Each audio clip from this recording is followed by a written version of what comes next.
buenos días.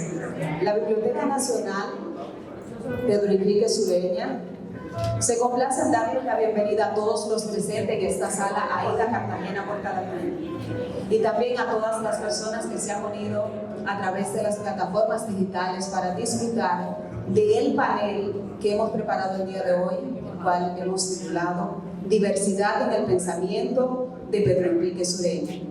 Permítanme ahora presentar los nombres o los panelistas que nos acompañan el día de hoy. No está en pantalla, pero a través de la virtualidad nos acompañará el doctor Bruno Rosario Candelier.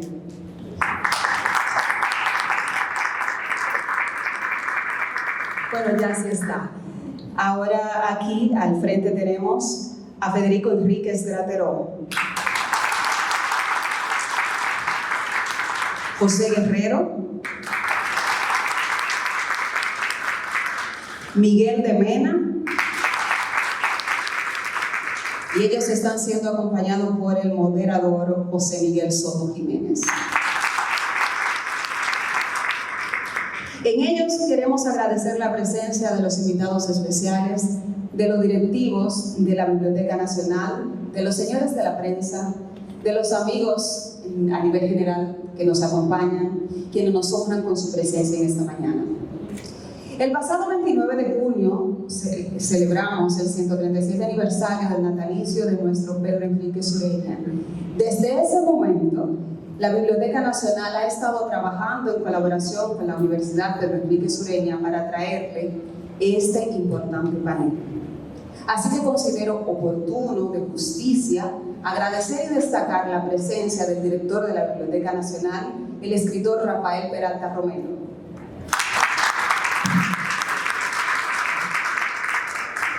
Y de la vicerrectora de Extensión de la Universidad Pedro Enrique Sureña, la licenciada Josefina Pepín. Señoras y señores, es muy difícil encasillar en una sola faceta la inmensidad de un hombre como Pedro Enrique Sureña, para orgullo de nosotros como país y para suerte de Latinoamérica. Don Pedro era, sin lugar a duda, un escritor, un filósofo, ensayista, historiador y educador. Hay quienes dicen, además, que no solo fue un crítico literario, sino también un crítico de la cultura, un filósofo de la historia, pero en lo que todos coinciden es que fue y sigue siendo un gran maestro. Precisamente este panel se ha concebido con la idea de exponer 4 facetas de la inmensidad de don Pedro, y para cada una de estas facetas hemos seleccionado un especialista para abordarla. Permítanme ahora compartirle cuáles son las facetas. Por ejemplo, don Bruno Rosario Candelier estará hablando de Pedro Enrique Sureña, el filósofo. Federico Enríquez Grateró hablará de Pedro Enrique Sureña, el ensayista. José Guerrero hablará de Pedro Enrique Sureña, el historiador, y Miguel de Mena de Pedro Enrique Sureña, el educador. ¿Verdad que esto suena muy interesante? Sí, como todas las actividades que ha programado la Biblioteca Nacional en el marco de su 50 aniversario, que más adelante le compartiré más. Señoras y señores, escuchemos ahora las palabras del director de la Biblioteca Nacional. Con ustedes, el escritor Rafael Peralta Romero.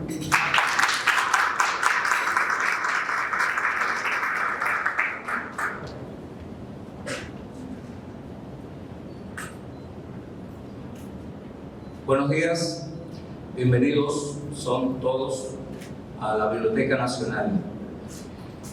Tenemos hoy este gran logro que es la celebración de un panel en torno a la personalidad, inmensa personalidad intelectual de Pedro Enrique Sureña. Solo 4 facetas de su personalidad intelectual serán tratadas. Este panel es parte de la celebración del 50 aniversario de la biblioteca y del 137 aniversario del nacimiento de Pedro Enrique Sureña. Es decir,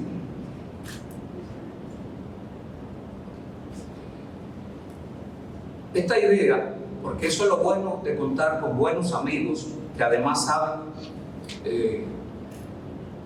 lo que hacen y lo que opinan y conocen su campo de trabajo. Esta idea ha sido sugerida a la dirección de la Biblioteca Nacional por José Guerrero, historiador, antropólogo, el actual director del Museo de Historia y Geografía, profesor de la Universidad Autónoma de Santo Domingo. Nos complace mucho tenerlo a todos, tener a Federico Enrique Grateró, maestro del ensayo y de todo lo que sea la palabra, que también tratará un aspecto. Miguel de Mina, que se ha dedicado a la edición de las obras de Pedro Enrique Sureña.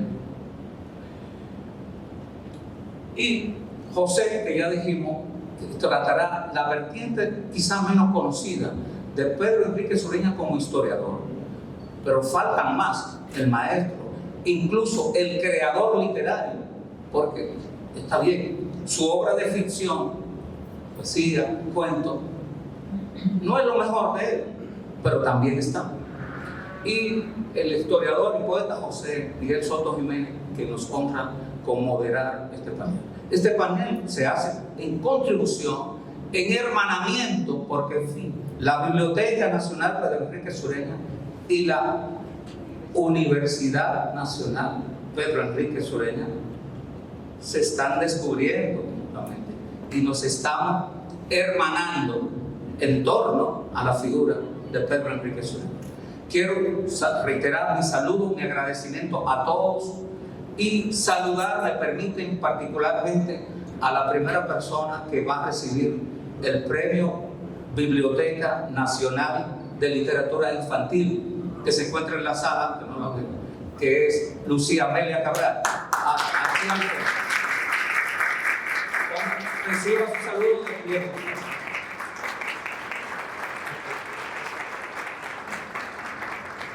Ese premio será entregado el próximo lunes, ya que no fue hecho en la fecha prevista, que era en el aniversario de la restauración de la República. Bien, de inmediato, Yusani, le damos la palabra. Saba le diría al general Soto Jiménez, yo aquí en la biblioteca nunca le he dicho general, pero indudablemente que es general, fue ministro de las Fuerzas Armadas. Al escritor José Miguel Soto Jiménez, que tiene a su cargo la moderación. Gracias de nuevo por su presencia.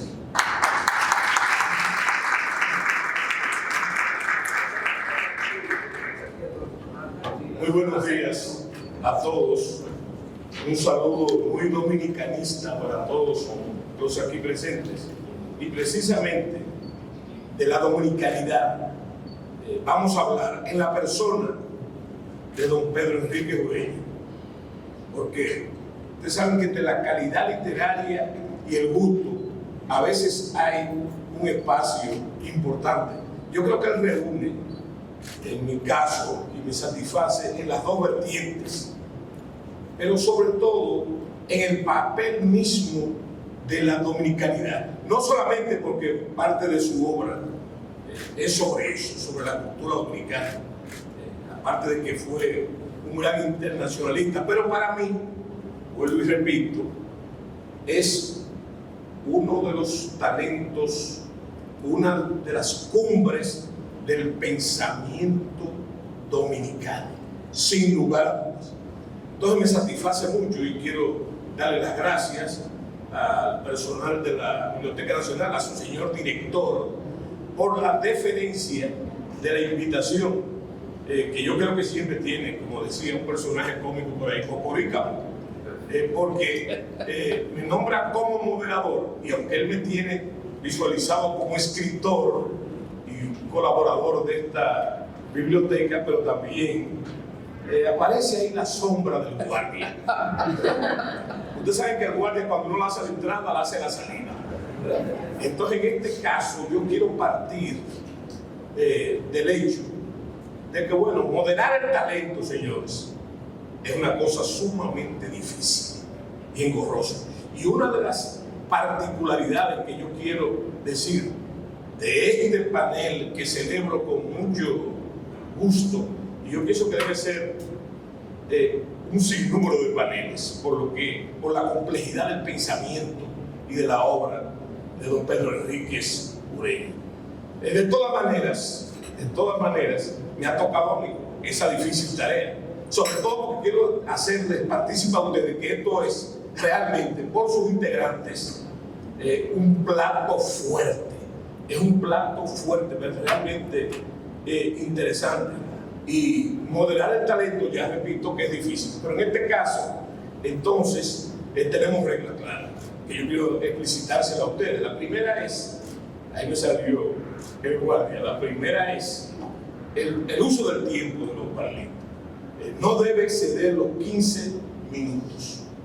Y en eso yo pienso que debemos tener taxativos para precisamente poder disfrutar las mismas ponencias en sus diferentes aspectos. Entonces las preguntas las vamos a dejar para el final, no para el final de cada ponencia, sino para el final ya, ¿verdad? Para poder entonces concluir felizmente. Yo pienso que eso obliga a un trabajo adicional de ustedes, de sus inquietudes, adaptarlas para que después puedan hacerlo. Bueno, entonces los felicito a todos ustedes por este plato fuerte que vamos a comenzar con el señor Bruno, que ya está hace tiempo en línea. Y entonces felicitarlos a ustedes por estar aquí a disfrutar esto y felicitarme a mí mismo por disfrutar también de este plato fuerte. Muchas gracias, señores. Muy bien.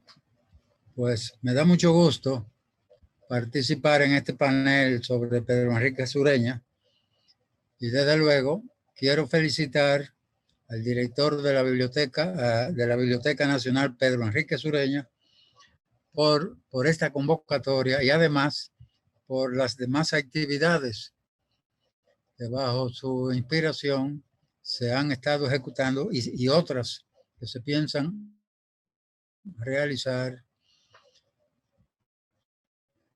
desde la dirección de la biblioteca. El tema que me concierne está vinculado a la dimensión filológica de Pedro Enríquez Ureña. Realmente la filología es una ciencia que no todo el mundo conoce porque es una disciplina, digamos, recientemente nueva. Pero fundamentalmente la filología se ocupa de estudiar la palabra y desde ella abordar el sentido de la cultura, el significado de un texto, el valor literario de una creación. Desde luego, eso supone para quien hace un estudio filológico tener un conocimiento profundo de la palabra, entender el sentido trascendente que la palabra reporta a la condición humana. Pedro Enríquez Ureña fue nuestro primer gran filólogo. Más aún, él es nuestro modelo. Es modelo para todas las personas que nos dedicamos al estudio de la lengua y al cultivo de las letras. Y ha sido modelo, ha sido un singular referente por el gran aporte que él hizo como crítico literario, como lingüista, como creador de literatura y sobre todo como intérprete, como exégeta de la palabra a la que se consagró, a la que dedicó toda su vida con una dedicación esmerada, con una profunda identificación con el alcance de la palabra y con lo que eso significa para el desarrollo estético y espiritual de la conciencia humana. Pedro Enríquez Ureña tuvo la virtud de hallar el sentido subyacente en la imagen y en el concepto. Y sabemos que la imagen y el concepto son las dos facetas en que se mueven los escritores y con los que realmente desarrollan su trabajo creador. Pedro Enríquez Ureña ponderaba altamente el valor del sentido y el valor de la imagen en la creación poética. Y supo hacerlo con la conciencia del filólogo que sabe desentrañar el trasfondo de la palabra. Por esa razón, él se dedicó a pensar la lengua. Pedro Enríquez Ureña se dedicó a descubrir el sustrato poético de la palabra. Fíjense ustedes en este detalle. En su magistral obra sobre la gramática de la lengua española, tiene el detalle de ilustrar con textos poéticos varias de las disciplinas que él especifica y desarrolla en el plano gramatical, cosa que naturalmente llamó poderosamente la atención y además sirvió de inspiración a mucha gente para entender la literatura. He recibido el testimonio de muchos literatos y de muchos estudiosos y de muchos intelectuales que descubrieron el valor de la poesía a través de la gramática castellana de Pedro Enríquez Ureña y Amado Alonso, justamente por el valor de la ilustración que él le daba a cada uno de los aspectos de los cuales ponderaba para enseñar. Y desde luego, desde el texto literario, él puso énfasis en fomentar el valor de la lengua como fuero de la creación, como fuero del pensamiento, como base del buen decir, porque él estaba consciente del logos de la conciencia. Y él estaba consciente que la palabra era clave para desarrollar la conciencia. Cuando digo conciencia me refiero a la capacidad de la mente para entender, la capacidad de la mente para intuir, la capacidad de la mente para hablar y la capacidad de la mente para crear. Y eso él lo tuvo muy claro en su concepción, digamos, filológica y en el desarrollo de su trabajo creador.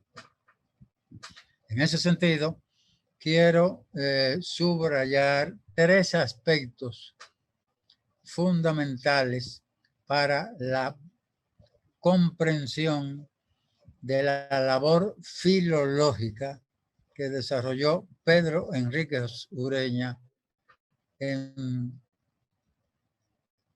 prácticamente medio siglo de existencia como intelectual, como profesor, como intérprete y como creador. En primer lugar, hay un sentido ético. Oigan bien, un sentido ético. Los planteamientos teoréticos en los planteamientos pedagógicos y lingüísticos de su labor como intelectual, como creador y como docente. Y eso naturalmente él lo hacía para ponderar esa faceta fundamental en la dimensión de una cultura y de una lengua y de un país. Porque para él la palabra era clave para desarrollar la mentalidad de los pueblos y sobre todo la conciencia intelectual. En segundo lugar, quiero subrayar también la dimensión altruista de su consagración como escritor y como filólogo.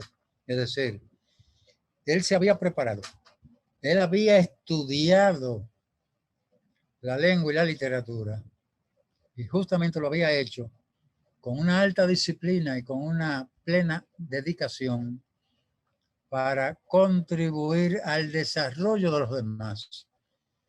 Él tenía una vocación humanística un sentido humanista de la palabra y una alta valoración de la condición humana, por lo cual se valió de la palabra para contribuir al desarrollo intelectual, estético y espiritual de las personas con las cuales pudo comunicarse y pudo relacionarse a través de la docencia, a través de la escritura, a través de conferencias, de estudios y de cartas, mediante las cuales comunicó lo que sabía.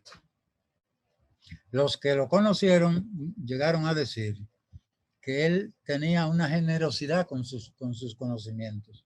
Es decir, daba a los demás todo lo que sabía. Los comunicaba lo que sabía con una generosidad, con un desprendimiento de su saber, porque él quería conseguir el mayor número de personas que se formasen intelectualmente, que se valieran de la palabra para su desarrollo como persona. Y sobre todo, quería ir a conseguir de nuestra América el más alto desarrollo intelectual, para que saliésemos del atraso, de la miseria, de la ignorancia que reinaba en su época, en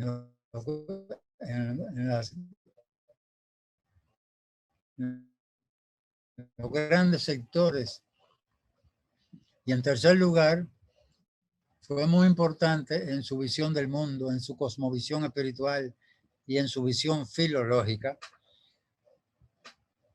el sentido trascendente que don Pedro le daba a su quehacer intelectual y al ejercicio de la escritura con un propósito de edificación y de concientización de sus lectores y de sus alumnos, desde luego, porque él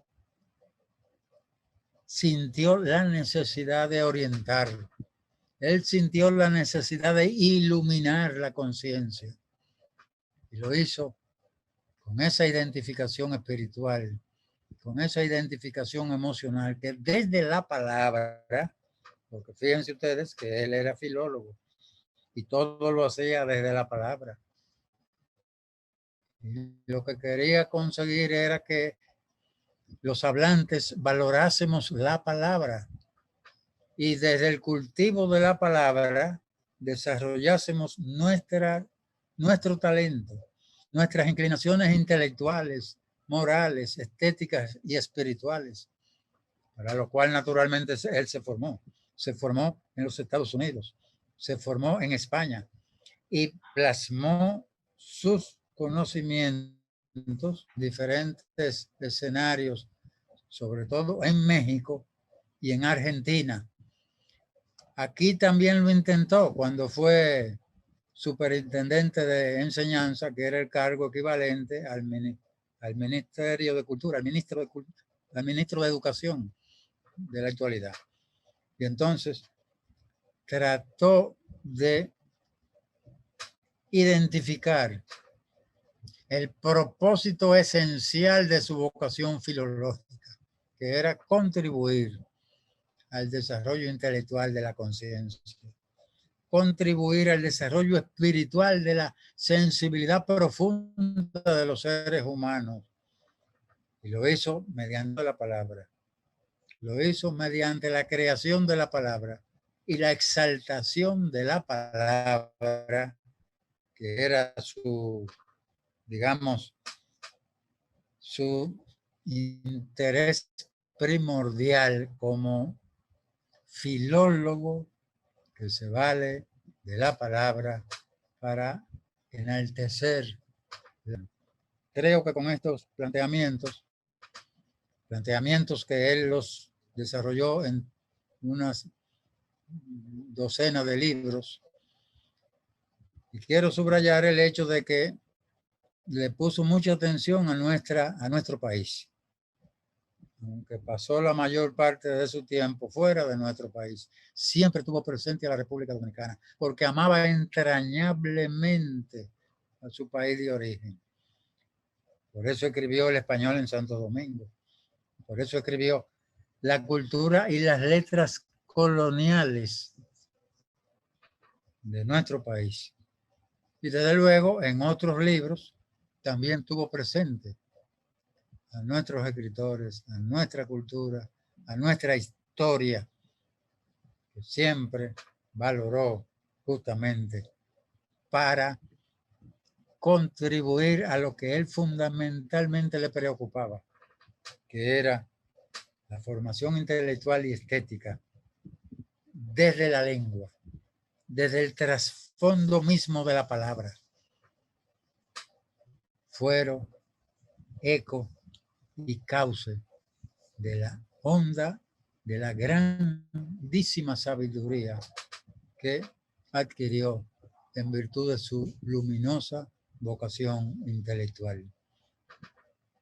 Me parece que con estos planteamientos, con estas ideas que he dicho, puedo dar lugar a la participación de los demás ponentes.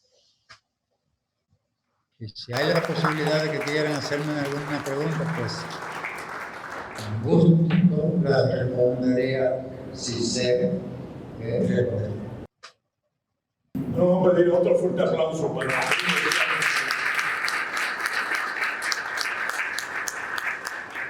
un aspecto interesante a tomar en cuenta. Ustedes ven lo que se llama en el universo la sincronicidad.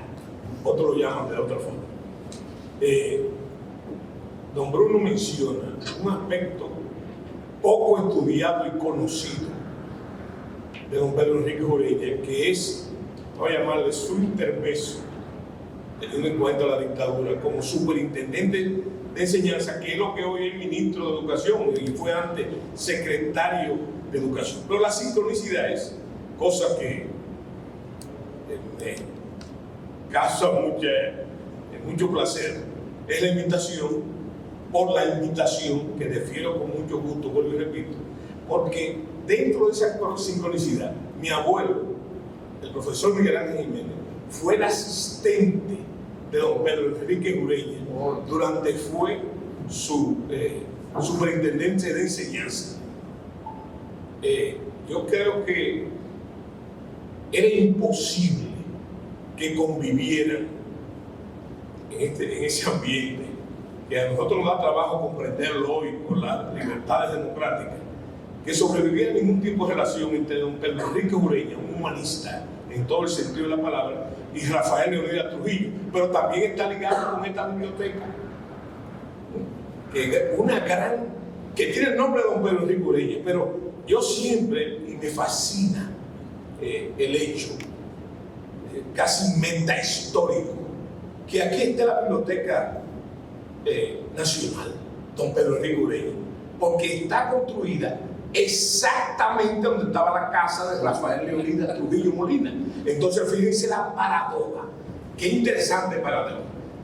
La aventura del poder absoluto y personal sobre un área, un ágora del pensamiento que tiene el nombre de don Pedro Enrique Ureña. Entonces, con esto vamos a dar paso a un gran amigo de la idea y del pensamiento, don Federico Enríquez Graterol, el cual me place en presentar.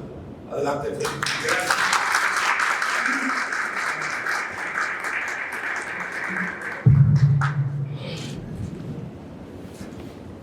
Muy buenos días a todos.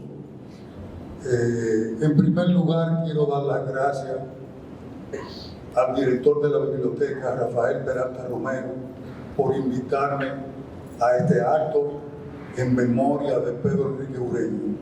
Y lo mismo doy las gracias a Ramón Saba, que se ha encargado de promover este acto y el nombre de los participantes a través de las redes sociales.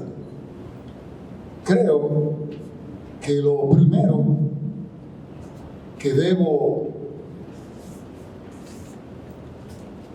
mencionar, porque a mí me han encargado de la cuestión del ensayo. A través de toda mi vida he sido escritor de ensayo. En mi primer libro, que es La Feria de las Ideas, escribí el caso de algunos escritos cortos, que es algo que tiene que ver con el ensayo. Y muchísimos años después, en Empollar Huevos Históricos, otro libro mío, escribí para comenzar a ensayar un ensayo sobre el ensayo. Mucho después de haber escrito esas cosas, pues conocí el libro de Camila Enrique Ureña, hermana de Pedro Enrique, un libro que se llama Invitación a la Lectura, que ella escribió para el Ministerio de Educación de Cuba. Ella adquirió la nacionalidad cubana desde muy temprano, y para que eso sirviera a los maestros. Por encargo del Ministerio de Cultura, yo tuve el placer de escribir el prólogo a ese libro que se llama Invitación a la Lectura, una edición nueva que se hizo aquí. Primero, debemos decir que Pedro Enrique Ureña era un hombre del siglo XIX. Sus maestros eran del siglo XIX, empezando por Otto y todos los demás. Sus libros eran del siglo XIX. Y él vivió hasta el año 1946. Es decir, que es un hombre del siglo XIX que vivió la mitad del siglo XX. Su formación y sus ideas parten de ese periodo de la historia humana. Quiero decir que el mismo Pedro Enrique Ureña decía: yo nací en el siglo XVIII. Cuando decía que él nació en el siglo XVIII, se refería a que aquí, en la República Dominicana, vivíamos en una situación, llena de arcaísmo. Era una vida de retraso social, político y educativo.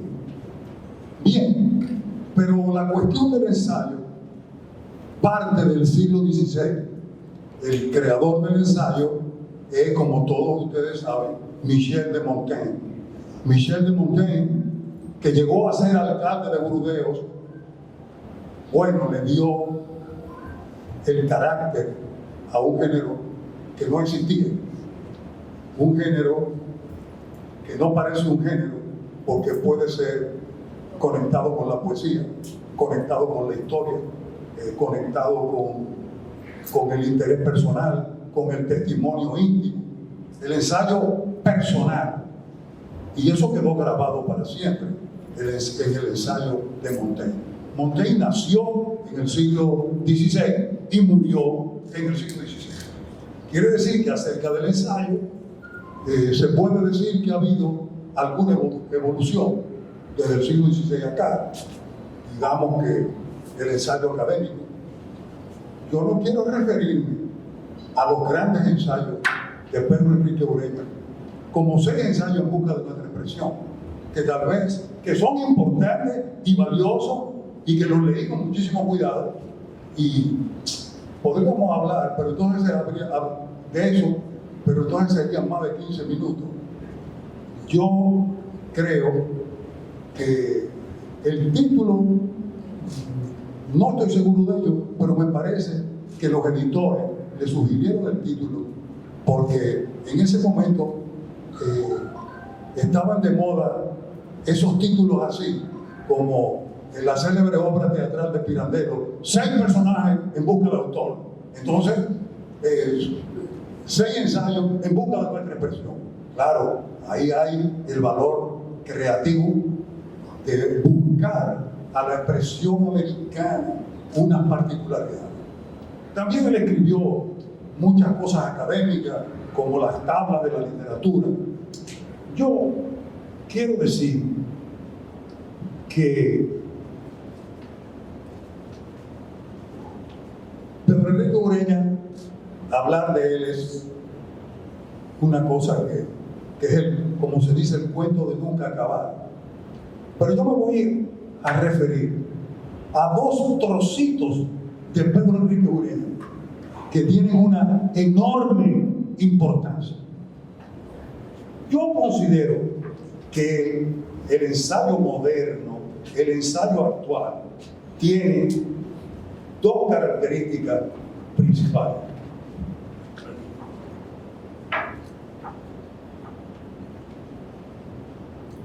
Alrededor de ellos. No te preocupes. Todavía puedo agarrar. Dice, el ensayo es, quizás desde Montaigne, el género literario más vivo e excitante. El tipo de escrito que nos mueve a pensar por nosotros mismos sobre las cosas nuevas o sobre las olvidadas u ocultadas. Es el género que nos obliga imperiosamente a ejercer la función concipiente del pensamiento. Aún limitado a un trozo o ángulo de una disciplina, el buen ensayo siempre abre una brecha intelectual capaz de reobrar sobre todo el conjunto. Su forma literaria y su problematicidad ayudan a mantenernos en estado de alerta y nos vacunan contra cualquier forma de cerrazón escolar. Eso lo escribí en el Comienzo de la Feria de la Idea. Y como ya dije, cuando ensayara un ensayo sobre el ensayo, escribí esta otra nota. Por eso el ensayo, como algunas especies animales, debe vivir al aire libre, fuera del tabernáculo de las instituciones y sin protección oficial. La misión social del ensayo es hacernos ver con la mayor iluminación los caracteres del mundo que nos toque vivir y sobre el cual se ciernen las ocultaciones sociales. Es el instrumento óptico que nos libra de la ceguera institucional, la herramienta intelectual que nos permite comprender y orientarnos en el piélago de las opiniones interesadas, apasionadas, ideologizadas, politizadas. Pedro Enrique Ureña escribió dos notas que me sirven para mostrar ese carácter que tiene el ensayo, siempre un poder iluminador.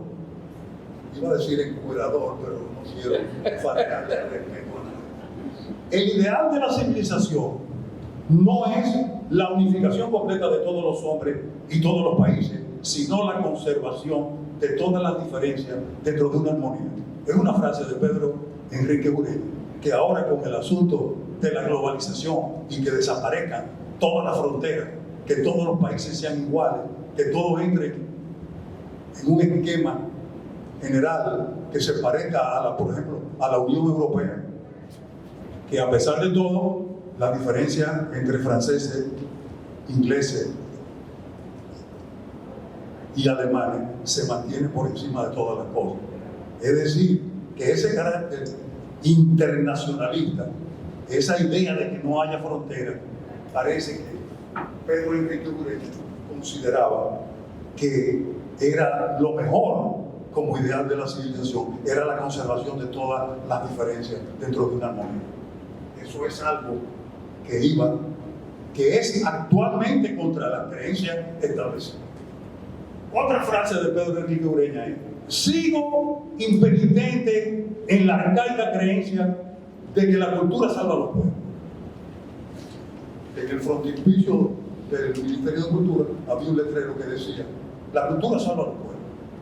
Pero no decía que él seguía impenitente con una arcaica creencia, ni tampoco decía todo lo que sigue, porque lo que sigue es: y la cultura no existe o no es genuina cuando se orienta mal, cuando se vuelve instrumento de tendencias inferiores o de ambición comercial o política. Pero tampoco existe, ni tampoco puede simularse cuando le falta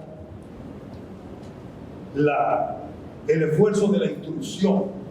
No es que la letra tenga para mí valor mágico.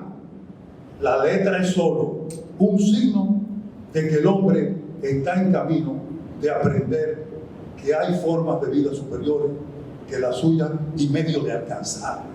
O sea que para él la cultura era un medio, la letra no era mágica. En esas pocas palabras dice Pedro Enrique Ureña muchísimas cosas. Eso es lo que es propio de un ensayista. Descubrir lo que está velado. Hacer por un momento como con un foco. Esta realidad es oscura y yo ilumino un pedazo que me sirve tal vez de orientación para el conjunto, pero no es un tratado, es sencillamente un aspecto particular.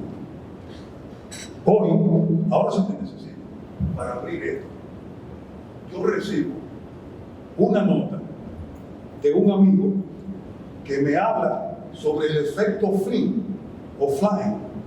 El efecto Flying es se le llama así, es un especialista neozelandés que estudió cómo la inteligencia o el índice de inteligencia, el coeficiente intelectual, que es lo que llaman el IQ, ha estado creciendo continuamente ellos lo han estudiado desde 1938 hasta 2008 y siempre crecía todos los años en Europa y en el mundo occidental. Pero en los últimos tiempos ha dejado de crecer. Ese efecto Flynn le llaman al crecimiento por ese profesor James Flynn, neozelandés. Pero ahora hay un señor llamado Christophe Clavé, que es profesor de estrategia en la Escuela de Estudios Superiores de Comercio de París, que ha escrito algunas cosas muy interesantes sobre por qué no crece la inteligencia en el mundo de hoy. Y eso está conectado con esas palabras que parecen las palabras de un profesor bien intencionado que quiere que la gente estudie, que la gente aprenda. Pero no es así. Dice, el coeficiente intelectual medio de la población mundial, que desde la posguerra hasta finales de los años 90 siempre había aumentado, ha ido disminuyendo en las dos últimas décadas. Esto es una inversión del efecto Flynn. Parece que el nivel de inteligencia medido por pruebas está disminuyendo en los países más desarrollados. Puede haber muchas causas de este fenómeno. Uno de ellos podría ser el empobrecimiento del lenguaje. De hecho, diversos estudios demuestran la disminución del conocimiento léxico y el empobrecimiento del idioma. No solo se trata de la reducción del vocabulario utilizado, sino también de las sutilezas lingüísticas que permiten elaborar y formular un pensamiento complejo. La desaparición gradual de los tiempos, subjuntivo imperfecto, forma compuesta del futuro, participio del pasado, da lugar a un pensamiento casi siempre en tiempo presente, limitado al momento, incapaz de proyecciones en el tiempo. La simplificación de los tutoriales, la desaparición de las mayúsculas y las puntuaciones son ejemplos de golpes fatales a la precisión y variedad de la expresión. Solo un ejemplo: eliminar la palabra señorita, ya obsoleta, no solo significa renunciar a la estética de una palabra, sino también promover sin querer la idea de que no hay etapas intermedias entre una chica y una mujer. Menos palabras y menos verbos conjugados. Y menos verbos conjugados implican menos capacidad de expresar emociones y menos capacidad de procesar el pensamiento. Los estudios han demostrado como parte de la violencia en las esferas públicas y privadas proviene directamente de la incapacidad de describir las propias emociones a través de las palabras. Sin palabras para construir el razonamiento, el pensamiento complejo se hace imposible. Cuanto más pobre es el lenguaje, más desaparece el pensamiento. La historia está llena de ejemplos de muchos libros. George Orwell, 1984, Ray Bradbury, Fahrenheit 451, han contado cómo todos los regímenes totalitarios siempre han obstaculizado el pensamiento a través de la reducción del número y el significado de las palabras. No hay pensamiento crítico, no hay pensamiento sin palabras. Se puede construir un pensamiento hipotético deductivo sin el condicional. ¿Cómo es posible considerar el futuro sin una conjugación de tiempo futuro? ¿Cómo es posible capturar una temporalidad, una sucesión de elementos en el tiempo, ya sea pasado o futuro, y su duración relativa, sin un lenguaje que distinga entre lo que podría haber sido y lo que ha sido, lo que es y lo que podría ser y lo que será después de lo que podría haber sucedido, haya sucedido realmente? Queridos padres y maestros, hagamos que nuestros hijos, nuestros estudiantes, hablen, lean, escriban. Enseñemos y practiquemos el lenguaje en su más diversa forma, aunque parezca complicado. Especialmente si es complicado, porque en este esfuerzo reside la libertad. Aquellos que afirman la necesidad de simplificar la ortografía, descontando el lenguaje de sus defectos, aboliendo géneros, tiempos, matices, todo lo que crea complejidad, son los verdaderos arquitectos del empobrecimiento de la mente humana. No hay libertad sin necesidad, no hay belleza sin el pensamiento de la belleza. Ahora bien, ¿qué dice Pedro Enrique Ureña? Dice que sigo impenitente en la arcaica creencia de que la cultura salva a los pueblos y la cultura no existe o no es genuina cuando se orienta mal, cuando se vuelve instrumento de tendencias inferiores, de ambiciones comerciales o políticas. Pero tampoco existe, ni tampoco puede sembrarse cuando le falta la máquina de la instrucción. Yo con esto creo que debo terminar para cumplir con lo del tiempo. Me parece que Pedro Enrique Ureña, en los dos casos, cuando dijo que el ideal de la civilización no es la unificación completa de todos los hombres y todos los países, sino la conservación de todas las diferencias dentro de una armonía, hizo un ensayo breve. Y también, en el segundo caso, volvió a ejercer la función constituyente del pensamiento. Muchas gracias.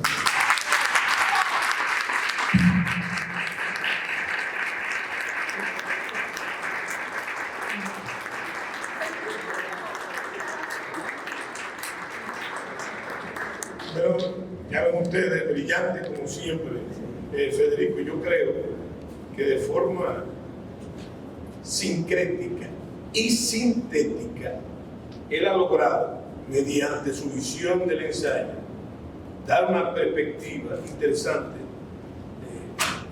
en sí mismo de don Pedro Enrique Ureña.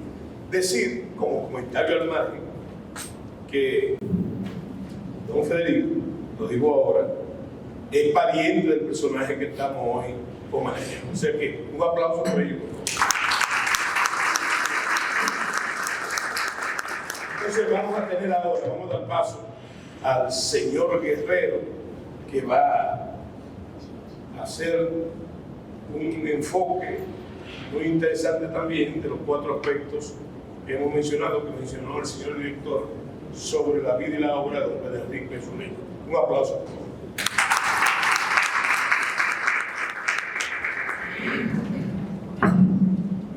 Pedro Enrique Ureña y la historia. Pedro Enrique Ureña, sin ser historiador, definió el periodo de nuestra independencia como pocos estudiosos lo han hecho. Al ser humanista por antonomasia, ningún saber le era ajeno, y con su método general enfrentaba con rigor el incesante y varios universos. Prefirió la literatura histórica a la historia política, y vinculó el estudio de la historia más a la filosofía que a la ciencia, por lo que la trató como un proceso de la sociedad y un componente de la cultura. En un ensayo escrito en medio de la Revolución Mexicana, defendió la necesidad de que toda innovación política, educativa y cultural, parta del criterio humanista iniciado por el pueblo griego, que inventó la discusión, la crítica, el pensamiento libre, la investigación, la historia y la utopía. Sobre la construcción de la nación americana, europea o observó que cada generación establece un poco al azar su tabla de valores, agregando unos nombres y borrando otros, no sin escándalo y vituperio, y que al cabo de un tiempo se retoma tácitamente el orden anterior. Federico Sureña entró en contacto con el estudio de la historia cuando en 1900 tomó algunas clases en la Escuela Normal de Buenos María de Hostos, aunque deploró no haber sido más asiduo a la cátedra del maestro. Hostos fue pionero en la enseñanza de la ciencia y de la historia en el país, por lo cual José Abraham García, padre de nuestra historiografía, consideró que debió ser Hostos el historiador dominicano. En el año 1901 fue decisivo para la vida intelectual de Enrique Sureña. Viajó a Nueva York, aprendió inglés, rompió el prejuicio anti-yanqui aprendido en el Ariel de Rodó, asistió a óperas, conciertos de música y obras de teatro, y conoció el movimiento feminista en la exposición panamericana realizada en la ciudad de Buffalo. En 1902 tuvo que trabajar en una empresa donde conoció la explotación de obreros, mujeres, niños e italianos. En 1904 se marchó a Cuba, defendió el arte y el ideal opuesto al materialismo económico, sustentó como Américo Lugo que la mayoría ignorante necesita instrucción y la minoría ilustrada necesita de ideales patrios. El problema del porvenir es repartir la riqueza a todos y que se deben de buscar las enseñanzas donde se encuentren. En 1905 publicó su primer libro titulado Ensayos Críticos, y en su artículo sobre Yuria citó la indisolubilidad de la materia y la energía y que el progreso basado en la explotación se convierte en retroceso. Y acuñó dos conceptos históricos básicos. Primero, la historia nacional es limitada hacia lo regional y lo local. Y segundo, la historia moderna hace que en cada siglo surjan reacciones, a sabiendas o no, en contra de lo que procede. En 1908 comenzó a escribir varios ensayos para su libro segundo, Horas de Estudio, publicado 2 años después. Se opuso a la remodelación de la torre inconclusa de la Catedral de Santo Domingo, porque no se moderniza lo antiguo y nadie se atrevería a retocar la Eneida ni terminar las obras de Leonardo. Defendió el humanismo, el pluralismo y el pragmatismo que sustenta que las ideas o creencias son reglas de acción y no son verdaderas, sino se hacen verdaderas y se verifican. Concordó con Nietzsche en que la mayor parte del intelecto es inconsciente, funciona sin que nos enteremos y que el mundo es infinito y susceptible de múltiples interpretaciones. Manejó los conceptos de irreductibilidad y continuidad de la realidad, así como la autoridad del conocimiento que no desdeña las sensaciones y las experiencias. Sostuvo que marcamos las leyes de la contingencia, lo imprevisto y lo indeterminado, por estética o necesidad práctica. El conocimiento es útil para orientarnos y toda crítica es dominada. En 1909, a los 22 años, empezó a escribir sus memorias y sometió a hombres y acontecimientos a la crítica severa. Era un lector curioso y voraz de todas las disciplinas y artes, pero no tenía título universitario ni media de subsistencia y lo discriminaban por extranjero y por ser negro. Aún así, siempre estuvo orgulloso de su familia y de ser dominicano. A la edad de 3 años, según cuenta en sus memorias, oyó cantar en el himno dominicano la palabra patria y le preguntó a su madre por su significado y ésta le respondió con el poema ¿qué es patria? Su amor por el terruño implicaba un patriotismo arraigado y profundo que mantendrá vivo a través de toda su existencia y en los ambientes más lejanos y diversos. En ese momento crítico, Enrique Sureña recibió en septiembre de 1909 el libro Rufinito, escrito por Federico García Godoy el año anterior, en 1908, el primero de la trilogía patriótica completada con Guanuma, 1911, y Alma Grande, 1914. Le respondió al autor con una carta en la que puso 5 temas claves de la relación entre historia y cultura. Primero, leyó con placer el estilo elegante del libro que trata sobre la proclamación de la República Dominicana en febrero de 1944. Segundo, resaltó que la historia es parte de la literatura. Por esa razón abordó el problema de la formación de la literatura nacional, la cual no puede desdeñar lo exterior ni lo local, y advirtió que el indigenismo fracasó, excepto en la obra de Enriquillo y de Álvaro Uribe, porque no era parte de nosotros. Ponderó que Rufinito abrió un nuevo campo de nuestra historia de literatura, nuestra literatura histórica, y elogió al autor por ser el primero que, sin desviarse de la tradición popular ni de formarla novelísticamente, nos dio una historia viva que puede agitar el espíritu de las clases dominantes. Aclaró la compleja problemática de nuestra historia independentista y la explicó con un criterio constructivista moderno. Recordó que no existe una, que no tenemos una, sino tres independencias: 1821, 1844 y 1873, a partir de ahí. La primera fue ideal, no popular. La segunda fue real, solo para una parte de la dirigencia. Y la tercera fue popular, moral y social. Así, la idea independentista germinó desde el principio del siglo XIX y se consolidó a partir de 1873. La proclamación en febrero de 1844 fue la segunda, central, pero no terminal. El problema es que toda independencia se hace de una metrópoli, no de un pueblo libre. El autor no cita, pero intuye la diferencia entre separación, como fue llamada en 1844, e independencia, proclamada en el 1821 y 1863. Así, la Revolución Unionista del 25 de noviembre de 1873 desterró definitivamente toda idea de la elección y fijó la conciencia de la nacionalidad, como en México se había hecho en el 1867. Enrique Ureña reconoció, esto es una cita bellísima: no he sido yo seguramente el único dominicano que se ha visto en este conflicto. Cuando algún hispanoamericano nos pregunta la fecha de nuestra independencia, respondemos naturalmente 1844. Pero como con frecuencia surge la pregunta de si para esa fecha todavía España había luchas contra España en América, necesitamos explicar que de España nos habíamos separado desde 1821, con lo cual declaramos al fin, concretamente, que esta es la fecha de la independencia dominicana. Como consideraba a la historia como parte de la cultura, se ofreció a escribir con Federico García Godoy una obra sintética de la cultura dominicana que incluyera las tendencias políticas y las ideas sociales, pero desgraciadamente esta obra no lo pudieron hacer. Imagínense ustedes una obra de Enrique Ureña y Federico García Godoy sobre la historia de la cultura política, incluyendo la vida cotidiana. Más de 20 años después de su carta sobre los finitos, Federico Ureña regresó al país para ejercer el cargo de superintendencia de enseñanza. En su plan de estudios aplicado en 1931 y 1933, extendió la enseñanza de la historia a la escuela secundaria, que no se enseñaba. Sustituyó la historia anecdótica y pintoresca por otra historia crítica y social, e incluyó un capítulo sobre la historia de Haití, que no se enseñaba. Yo creo que hasta el día de hoy no se enseña todavía. Recomendó humanizar a los padres de la patria y discutirlos como hombres, cuyas flaquezas humanas no disminuyen su heroísmo. Distribuyó el prólogo de la introducción a la historia patria de Justo Sierra, con la advertencia de que los niños no deben aprender la historia de memoria, sino a lo largo de su propia historia personal. Solicitó al Archivo Vaticano una copia de la bula fundadora de la Universidad de Santo Domingo, que se creía perdida. Propuso el rescate de las ruinas del ingenio de Ingombe y procuró apoyo a la Comisión Conservadora de Monumentos Históricos para elaborar un inventario de los sitios prehistóricos y coloniales. Como hemos visto, Enrique Ureña, como buen humanista, incluyó la historia en su pensamiento y obra.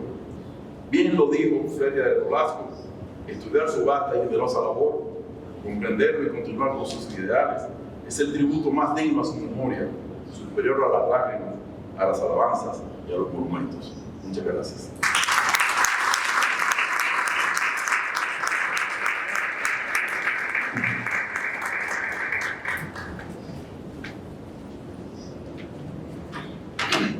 Bueno, señores, ya han visto ustedes que nuestro panelista ha expuesto quizás una redundancia en el sentido conceptual de lo que yo dije en mi introducción, básicamente, de la dominicanidad militante de Pedro Enrique Ureña.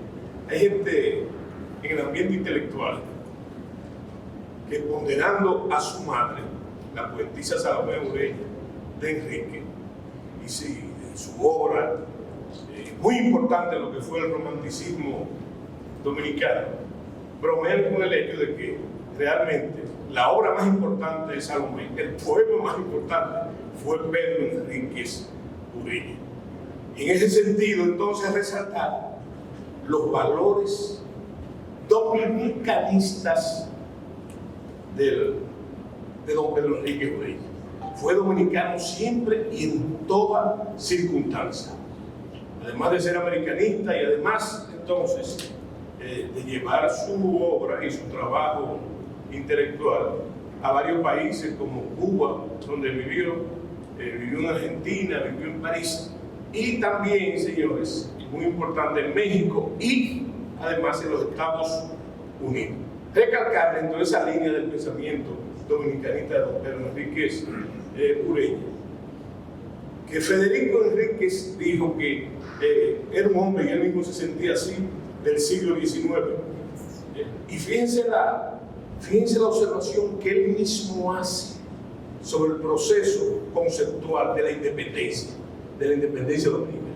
Cuando se modeló, se concretizó ese pensamiento en la figuración misma del dominicano, pero le tocaron vivir serios momentos, no solamente todo lo que fue después de la muerte de Ulises Heró y la misma dictadura de Ulises Heró, le tocó vivir, aunque pasó mucho tiempo fuera del país, tragos amargos de la historia dominicana, como fue la época después de la revolución del 26 de julio, la llamada revolución del 26 de julio, la época de la Montonera, la guerra del 12, la oprobiosa ocupación norteamericana y finalmente lo que fue la dictadura de Rafael Leónidas Trujillo Molina. Entonces, pienso que muchas veces aquí, otras veces fuera, esa situación dolorosa de nuestra tradicional inestabilidad política hizo mellas y contribuyó a la persistencia del pensamiento de Pedro Enríquez Ureña en cuanto a la dominicanidad. Vamos a dar paso entonces ahora a Miguel de Mena, no sin antes hacer una observación interesante que está relacionada, señor director, con esta biblioteca. Yo lo conocí a él, ojalá que eso no me ponga muy bien, siendo él casi un niño que venía a todas las actividades literarias de la Biblioteca Nacional. Y a mí me llamaba poderosamente la atención, porque yo no era tan viejo. Entonces, volviéndome con condición de guardia, yo que era teniente cuando eso, pero él estaba ahí, al pie del cañón, de forma permanente. Entonces, vamos a darle pausa con un fuerte aplauso, por favor. Hablando de comunicación sureña, que ustedes sabrán, es un tema para mí esencial, y un poco complementando esto de José Miguel Soto Jiménez, me recuerdo el año 1976, donde a mí me tocó exactamente en este podio clausurar la Semana Duartiana de ese año del centenario de Duarte, y me recuerdo que me presentó en esa época Antonio Frías Gálvez, y este espacio para mí tiene mucha significación porque han pasado muchos amigos muy queridos, y dos de ellos lamentablemente se nos fueron. Uno, el primero fue el doctor Soriano, el segundo el doctor Luis Vera Franco, y yo quisiera un poco recordar a Luis Vera Franco, que fue un gran filósofo, un gran fundador también de los estudios filosóficos en la UNC, y seguramente un gran amigo de muchos de ustedes. Así que quisiera recordar un poco esa presencia de una persona que impulsó mucho los estudios sobre y los encuentros sobre Verónica Sureña.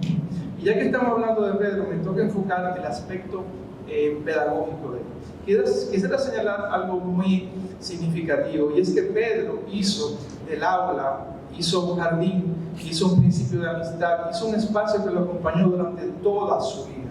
Yo quisiera comenzar con una imagen, para mí muy poética, de ese niño que tiene 11 años,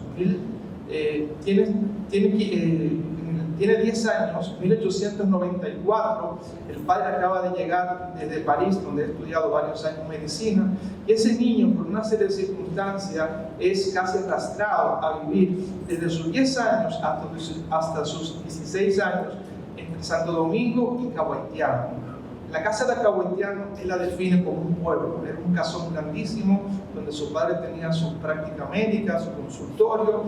Y ese niño, y esos niños, porque hay que mencionar a Max, y luego hay que incluir a Camila 3 años después, a partir del año 1897. Ese niño que tiene 10 años y que durante 6 años va a estar entre Santo Domingo y Haití, que no se destaca. Es un niño que está concentrado, casi desgarrado por la situación de la madre que está enferma. Y es un niño que desde temprano se va a implicar en el francés. A los 13 ya está traduciendo. Y esa traduciendo del francés al español. Y es su primera actividad literaria. Y ese niño que recibe naturalmente todo ese influjo de Hostos, que para mí fue la personalidad básica en su formación. Y luego, ese joven que tiene 16 años y que se va a Nueva York, ya comenzando el siglo, 1901, se pone a aprender el inglés obligatoriamente y comienza algo que en él se convirtió casi en una manía, desde su infancia en Santo Domingo y en Acahuetiano, y fue el tema de las listas. Él comenzó haciendo listas porque se dio cuenta de que había que recuperar la poesía de sus abuelos, de su abuelo por parte materna, había que apuntar todo lo que se leía, y esa capacidad mnemotécnica, esa capacidad de las listas, él después la llevó a Nueva York.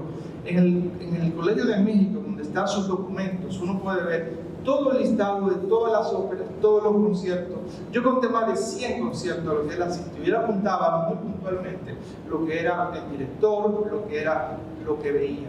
Y eso no solamente pasó en Estados Unidos, pasó en Nueva York a partir entre 1901 y 1904, sino que hasta el final de su vida, cuando él va en el año 1941 a la Universidad de Harvard, a la Charles Eliot Norton, que es invitado a esa gran conferencia que dio origen al libro Las corrientes literarias de la América Hispánica, primero escrita en inglés, luego traducida al español después de su muerte.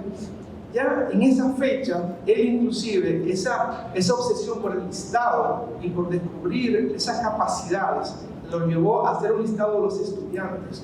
Y dentro de todos esos estudiantes hay dos muy brillantes. El primero, Alan Anson, que después fue un gran el secretario de Auden y también una figura muy inspiradora del movimiento de los beatniks en los años 60, Jack Kerouac, todo ese tema. Y también había un estudiante muy brillante que se llamaba José Rodríguez Feo. Resulta que ese joven cubano, a quien él descubrió sus habilidades, él hizo que cambiara de carrera y de estudios, fue luego el fundador de la revista Orígenes. Y en esa descripción que él hace, él no solamente le sirve para crear algo que debía ser, según el documento que yo encontré en la casa de Doña Sonia en Buenos Aires ya hace unos cuantos años. En ese documento, él escribe algo muy curioso. Dice, a Sonia, esto es un material para una novela. Resulta que Pedro estaba escribiendo una novela, que ya tenía varios años, hay unos cuantos esbozos que se conservan en el Colegio de México, y entonces, cuando uno conecta esos 3 puntos, ese 3 puntos del listado, ese 3 puntos de escribir las habilidades de cada persona, y ese concepto en general de amistad, uno va viendo cómo ese niño que se va educando en un principio bastante amplio, porque todo lo que significa migración y lo que significa intensidad en términos de conocimiento, en el caso de él, lo que le generó fue una visión bastante amplia. Y esa amplitud de ese niño que se va a redimensionar en Estados Unidos con algo que realmente lo impactó y que se le conecta con teorías modernas. Una de las cosas que más le impactó a Pedro fue asistir a los conciertos de Wagner. Y a través de Wagner viene la filosofía de Nietzsche. Y a través de la música y de la filosofía viene todo un concepto del sujeto. Y lo interesante es cómo ese joven que ya tiene 21 años, que está en La Habana, que ya se ha ido enfermo de Nueva York y que está en una situación muy crítica porque no quiere esa relación con el padre. También Pedro supo marcar distancias muy claras. Y una de las cosas que él se dio cuenta muy temprano era de justamente esa vida intelectual dominicana marcada primero por el asesinato, el ajusticiamiento de Ulises Xerox en 1899 y luego por toda la violencia que se generó en la sociedad dominicana. Entonces Pedro comprendió muy temprano el peso de ser un Enríquez Ureña. Y muy temprano él comenzó a darse cuenta de que había muchas cosas en el país que no funcionaban y en las que él no encajaba. Entre eso, muchos elementos de las amistades. Y ahí hay que ver en su epistolario, uno puede un poco ir decantando cuál era su visión de la persona, del conocimiento y también de su sentido como intelectual y como persona. Y ahí vienen naturalmente todos los principios de la educación. Porque la educación no es solamente esa relación autoritaria entre el A, el profesor, el B y el educando. Para Pedro, la educación era un acto ético, era un acto que tenía que ver con el desarrollo de la personalidad, con el desarrollo de la voluntad y con el mejoramiento de la persona. Entonces él se conecta de una manera bastante directa con todo ese principio que ahora mismo se llama en la filosofía, lo que planteó Martin Buber, el concepto del principio dialógico. Todo eso, muchas teorías actuales de psicología, de las cuestiones cognitivas, ya en Pedro están latentes, porque él trata de conectar siempre el conocimiento a un principio de verdad, a un principio de belleza. Y eso, que era una especie de intuición y que venía por la poesía, por todos esos mitos, por todos esos temas de justicia, de lucha, de memoria, de historia, él entonces lo va a ir refinando en la medida en la que va leyendo a Kant, en la medida en la que se implica en el concepto de la teoría de la relatividad de los valores de Nietzsche. Y entonces viene la filosofía de Tilde y el pragmatismo, y cada vez que él va ampliando esas lecturas, también se va redefiniendo su principio de sujeto y de persona. Tanto así que ya en 1909, cuando ya Pedro tiene 4 años en México, ya él tiene tiempo para escribir sus memorias, porque él plantea que la memoria hay que escribirla temprano cuando uno se recuerda de las cosas y no se pone a fantasear. Y ya en esas memorias uno va captando lo que es su visión del sujeto y el papel de la educación. Para él la educación no era un elemento de edad solamente, sino un elemento de interacción. Y ahí, por ejemplo, suceden muchos aspectos del concepto pedagógico de Pedro Enríquez Ureña en su relación con México, con el Ateneo mexicano, que se conectan perfectamente con las teorías de Paulo Freire.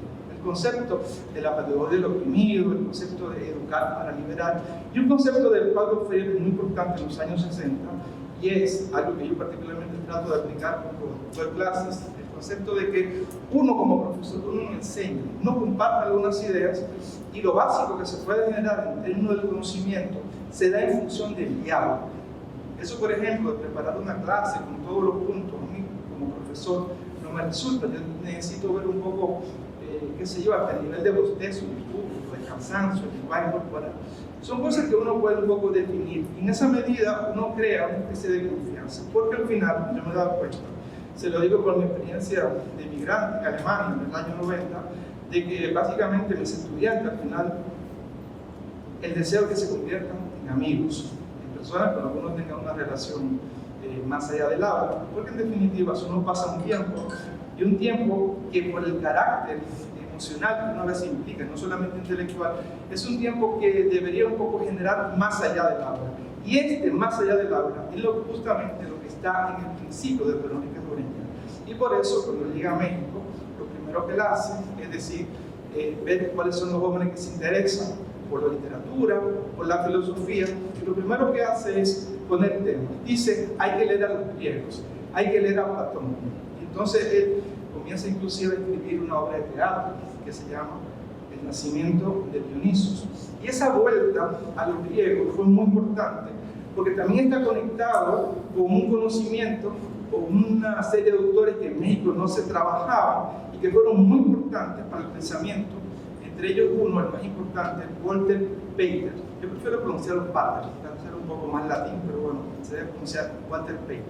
Y Pedro traduce para la Revista Moderna de México su libro Estudios Griegos. Y ese libro fue muy importante, tan importante como lo que Pedro logró publicar en México o reeditar, que fue El Ariel de Rodolfo. Entonces estamos ante dos libros que brindan dos perspectivas, uno ante el concepto de la memoria, de la historia, y otro en torno a los principios de la modernidad y la relación con los Estados Unidos. Y ahí viene un elemento pedagógico muy importante, y es lo que está fallando en los principios pedagógicos de América Latina, y es el concepto del pragmatismo. Y por eso, por ejemplo, siempre acentuaba el carácter agrario de la República Dominicana de entonces, su carácter de una autonomía dependiente, que necesita, por lo tanto, un tipo de insistencia en elementos menos volátiles y concentrarse en elementos más puntuales. Y por eso también está su dificultad para volver al país. Él no volvió solamente porque después que se fue de 1901, apenas en 2 ocasiones, no volvió porque no quisiera volver, sino había un principio de inutilidad. Y eso también lo marcó bastante. Yo recuerdo que en el año 1980 yo entrevisté a don Pedro Troncoso Sánchez. Yo me enteré de que él había sido uno de los estudiantes, uno de los amigos de Pedro. Y en esa entrevista, que después yo se la pasé, yo la transcribí, fue una grabadora, y después la convirtió en una conferencia que ofreció en el Museo del Hombre, él contaba de cómo cuando Pedro vino en el 31, el 32 ya, él detectó cuáles eran los jóvenes que se interesaban por temas interesantes, ¿no? Valga la redundancia, y ahí él formó un grupo a quienes le enseñó el griego, y comenzó a hacer su círculo, porque en cada sitio que Pedro iba generaba un círculo de amistad que al mismo tiempo era una pequeña escuela. Y esa pequeña escuela, formada por 3 o 4 de los jóvenes más sobresalientes de la época, tuvo su fruto. El mismo Pedro Troncoso Sánchez trató de hacer filosofía, y dentro de ese grupo de amistades también, aquí estaba Tomás Hernández Franco, con el que también tuvo una relación. Y Pedro en ese momento pudo detectar cuáles eran los jóvenes más brillantes de ese momento. El tema, para volver al aula, es que Pedro, toda esa experiencia, primero en Nueva York, la llevó primero a la Sociedad de Conferencias, que después se convirtió en el Ateneo de México, donde participaba Alfonso Reyes, donde Antonio Caso habló e introdujo el concepto de Hostos en México, y después se convirtió en el proyecto de Universidad Popular, que más tarde en México se convirtió en la universidad.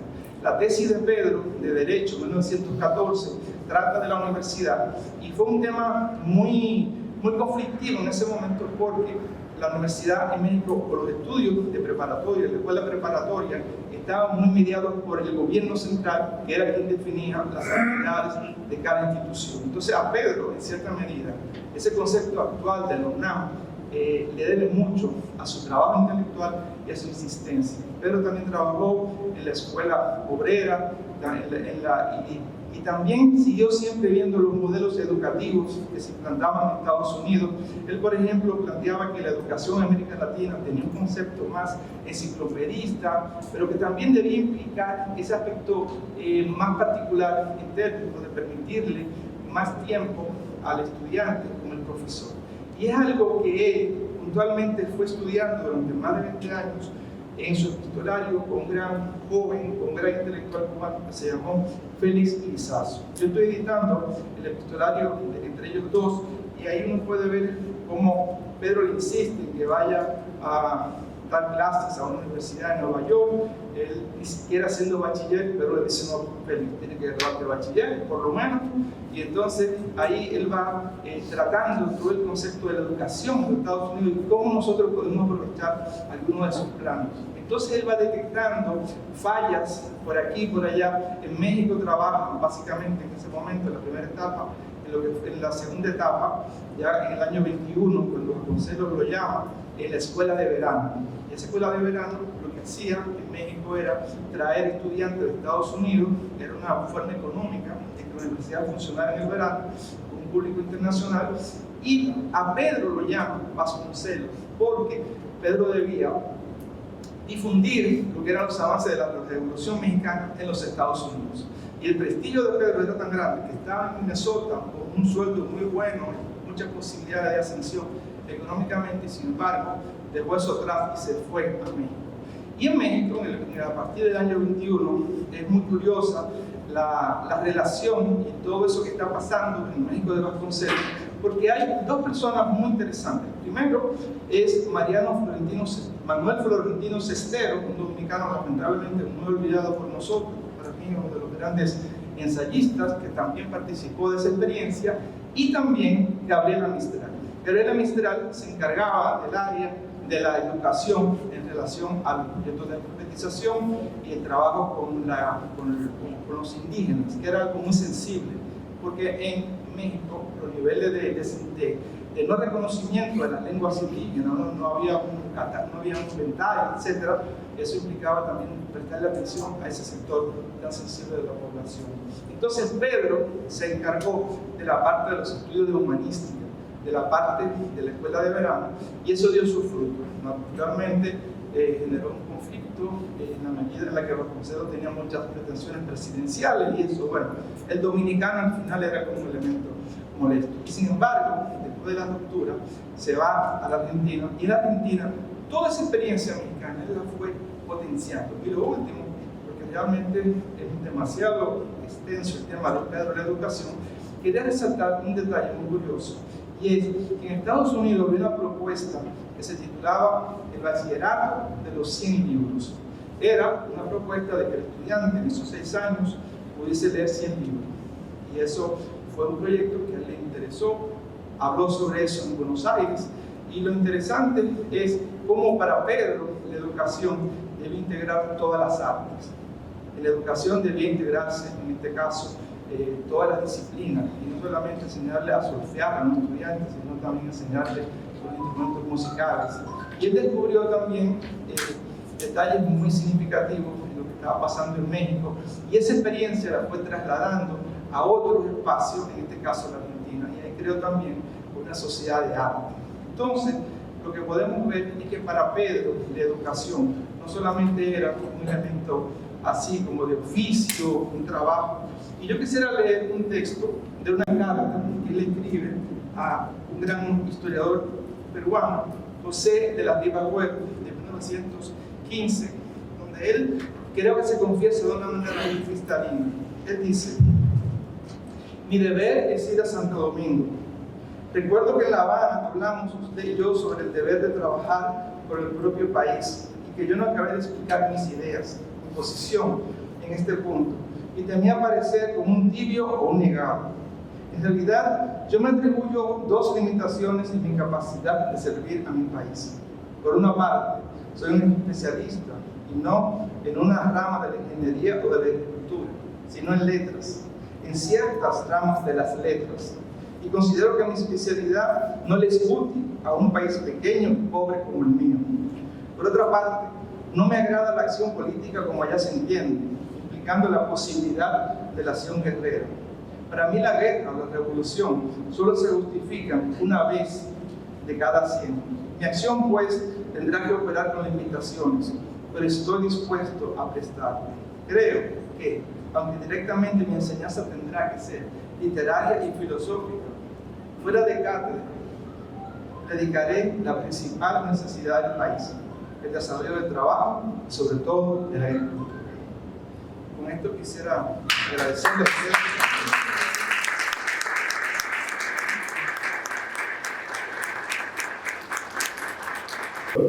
Usted sabe que en la vida militar, y vuelvo a llover sobre mojado, cuando se cumple una orden, hay que dar la orden cumplida.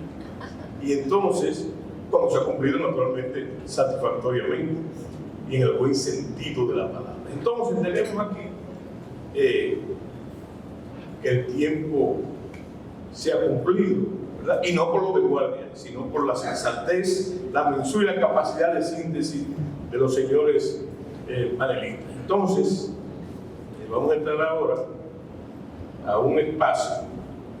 Te pregunto, pero quiero preguntar si las preguntas van antes de la exposición de las representantes vicerrectoras de la UNE.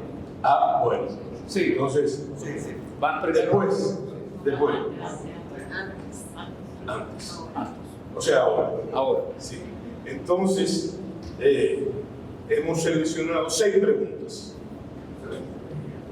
para que con el mismo sentido común intacto que han tenido los señores panelistas, entonces, los que accedan a esas preguntas, vamos a tener 6, por favor, lleva el control. Entonces, lo hagamos. Por favor. Mano. Es una pregunta para Miguel de Mena. ¿Por qué los archivos que contienen los documentos originales están custodiados y son patrimonio del Colegio de México? Una pregunta. Mira, la hija de Pedro, Sonia, yo me encontré con ella, en 2 ocasiones. Aquí la primera vez en Santo Domingo y la segunda vez en Buenos Aires, hace ya 4 años, cuando yo fui a investigar en el archivo personal de la familia, porque ustedes saben, yo estoy trabajando hace tiempo en la compilación del epistolario y también una biografía de Pedro. Realmente se ha hecho muy extensa porque son muchas cosas. Yo otra vez le pregunté, aunque yo sabía. Ella me decía, en Santo Domingo, el tema está de que con Emilio Rodríguez de Morici fue a quien Pedro le enviaba su archivo, todas las cosas de él. Entonces, después que don Emilio se murió en los años 80, entonces quedó como en un limbo los papeles. Entonces no hubo una relación muy de comunicación clara, y entonces Sonia dijo, bueno, pero si no se le puede dar acceso, porque el objetivo final era que eso se fuera depositado en el archivo de la nación. Entonces, por eso ella dijo, bueno, pero si mi papá no ha leído, no ha investigado en la República Dominicana, esos papeles míos no van a tener ningún tipo de utilidad. Entonces ella decidió donárselo al Colegio de México, que como ustedes saben, es una institución que originariamente fue fundada como Casa de España por Alfonso Reyes. Entonces por ahí había ese vínculo, y yo creo que fue una decisión, y ella decidió enviar los objetos personales aquí a Santo Domingo, objetos que ahora se pueden ver aquí. Pero yo pienso que estos objetos, por ejemplo, necesitan... Yo he tenido tiempo de consultarlos y de estudiarlos, inclusive di una conferencia hace ya 2 años sobre los últimos 3 meses de Pedro Enríquez Ureña, que están ahí, se pueden ver en la agenda todo lo que él hizo. 2 días antes de morirse había un concierto en la Embajada de Estados Unidos, etc. Pero el tema está de que lamentablemente no ha habido una consistencia en el apoyo a la investigación sobre el hacer de Pedro Enríquez Ureña, y por lo tanto, ella, al no ver estudiosos de Pedro Enríquez Ureña en el país, dijo, bueno, mejor en México, que hay cada año tesis, estudios, simposios, etc. Y entonces por eso ella dijo, mejor para México que para Santo Domingo. Siguiente pregunta. Señor. No, aquí. Podría haber una pregunta, una observación, motivado por la emoción que me embarga el ver de nuevo reimpulsando la figura y la obra de Pedro Enríquez Ureña. Me recuerda los 4 años de la primera gestión cultural de don Tony Raful, que durante 4 años se dedicó a resaltar la figura y la obra de don Pedro Enríquez Ureña. Muchas gracias. ¿Qué más? Adelante.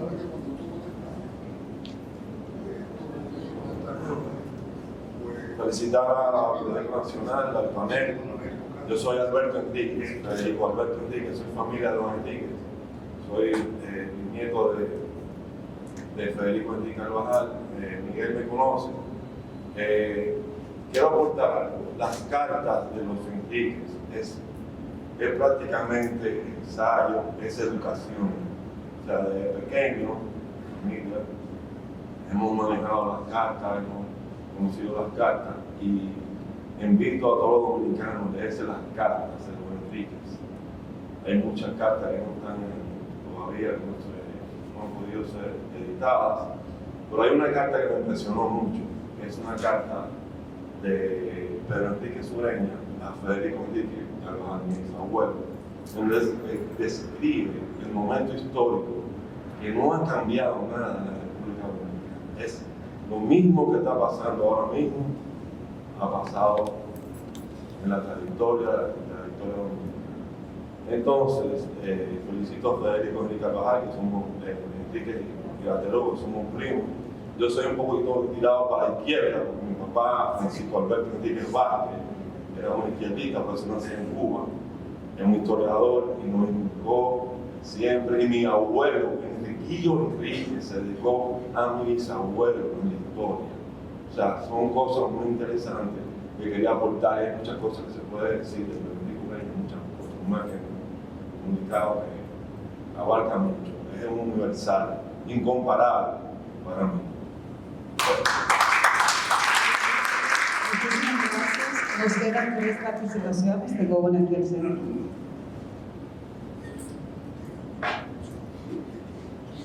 Gracias. Mi nombre es Julio Rafael Anglada García. Soy de San Pedro de Macorís. Desde allá me he trasladado a esta actividad. Quiero agradecer a todos y cada uno de los panelistas de manera tan estudiosa y tan erudita han expresado sus ponencias. Lo mío no es una pregunta, es un llamado a todos, a los incumbentes principales de esta institución tan digna como lo es la Biblioteca Nacional Pedro Enríquez Ureña, para que este tipo de actividades sean llevadas también a las provincias y por qué no decir de manera especial a mi provincia de San Pedro de Macorís. Creo que este tipo de actividades, de actos, de ponencias tan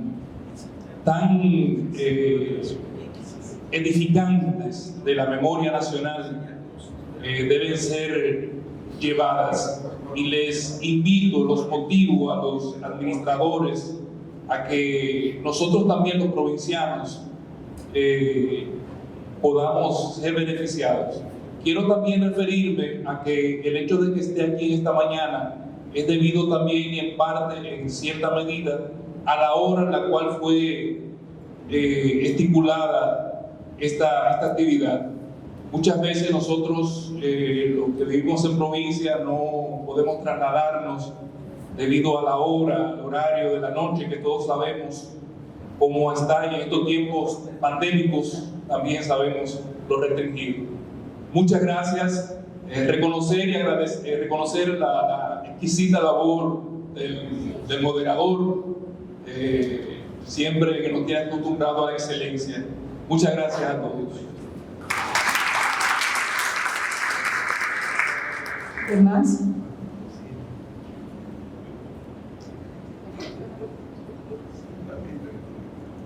Muchísimas gracias. Yo soy Juana Guerrero Giró, pertenezco a la Universidad Nacional Pedro Enríquez Ureña. Quiero felicitar a los panelistas que en el día de hoy han expuesto tan extraordinariamente la figura de Pedro Enríquez Ureña. Pedro Enríquez, como filólogo, como ensayista, como historiador, como humanista, entonces tuvo una gran utopía que fue expuesta por uno de los panelistas en esta mañana, y era que América fuera una gran nación. Él no pudo cumplirla porque él no pudo lograr esa utopía. Decía que las lenguas eran las mismas, que la cultura de los pueblos de América había que respetarlas, pero que todos debíamos de ser hermanos. Esa fue su gran utopía. Entonces, yo le pregunto a ustedes, ¿ustedes creen que en el día de hoy, con los aspectos de la globalización, se podrá lograr la utopía de que se rompan las fronteras aunque se respeten las culturas?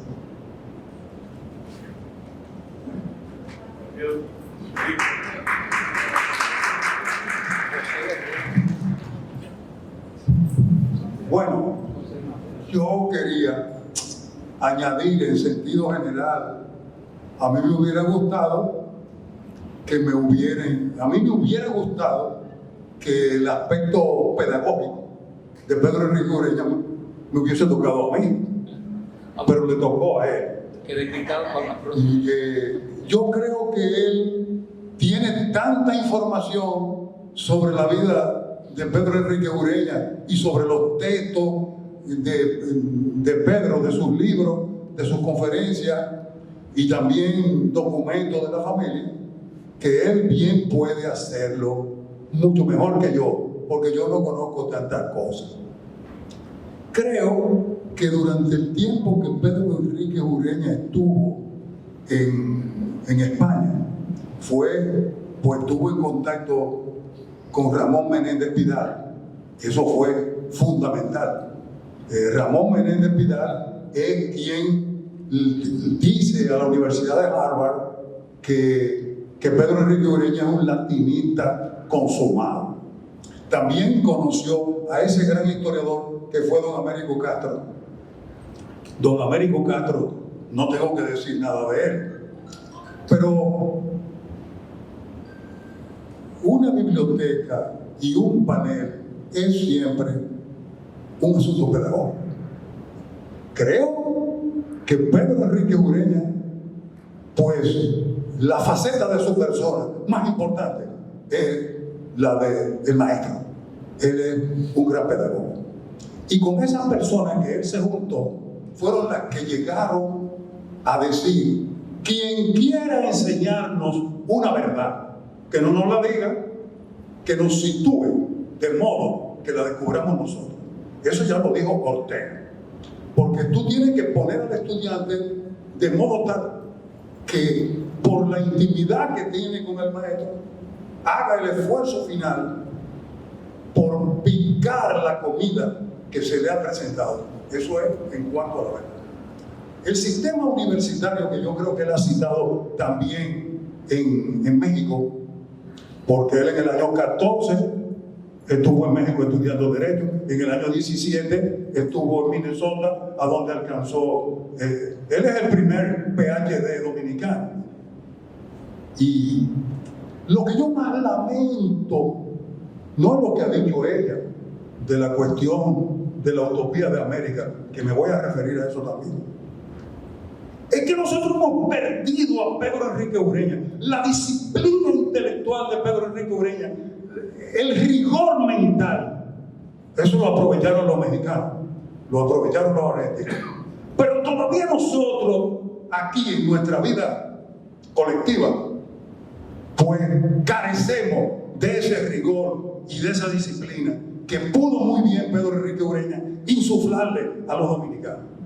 Porque ahora vuelvo a repetirte, el sentido de la universidad no es que la universidad tenga la universalidad del conocimiento, que se enseñe todas las materias, todas las profesiones. No. El sentido primario de la universidad es universitas magistrorum y excursiorum, es decir, la intimidad entre los maestros y los profesores.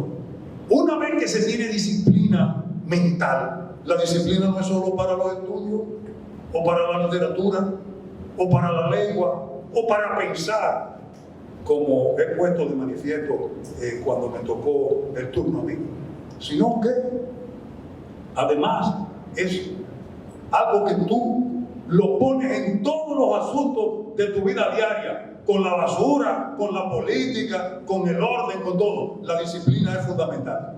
Y nosotros perdimos a Pedro Enrique Ureña en ese sentido. Ahora bien, la utopía de América. Yo, lamentablemente, pues, llegué tarde a conocer, y solo parcialmente, la cosa de Pedro Enrique Ureña. Mi única... Bueno, a mí me tocó decir el discurso cuando los restos de Pedro Enrique Ureña tocaron tierra dominicana, que fue el presidente Antonio Guzmán quien dispuso que sus restos fueran trasladados de Argentina, donde estaban sus cenizas, a Santo Domingo para cumplir con su voluntad, que era estar con su madre en la cripta de la iglesia de la Merced. Y entonces participé en eso. Y luego el presidente Balaguer se llevó ambos restos, los de Pedro y los de Salomé, se los llevó para el Panteón. No he tenido la suerte de él, de participar en tantas cosas alrededor de Pedro Enrique Ureña, que, claro, como ha dicho aquí el amigo, yo estoy oyendo hablar de Pedro Enrique Ureña desde que era niño, porque mi familia procede de Daniel Enrique y Carvajal, que era hermano de Francisco Enrique y Carvajal, que es el padre de Pedro Enrique Ureña. Y el Federico. Claro está, a donde tu bisabuelo me llevaron a mí, siendo un niñito, cuando cumplió, creo que 99 años. Y entonces me enseñó el poema de la historia, que antes de que empezara esto, se lo he contado a este amigo, porque él tenía también una manía pedagógica, desde luego, no como Pedro Enrique Ureña, ni con el rigor, ni con la amplitud, ni con la riqueza, pero igualmente valioso, porque don Federico fue el hombre a quien Martí le dio su testimonio, su testamento político. La última carta. Sí, señor. Y claro, participó en todas las cosas que tenían que ver con la región. Y tal vez fueran ellos los que insuflaron en Pedro Enrique Ureña ese empeño en que América se librara, se unificara, se desarrollara, todo eso, que claro, eso no se ha podido por muchísimos motivos. No, excusa, porque tenemos Ya. la disciplina. Un aplauso, por favor.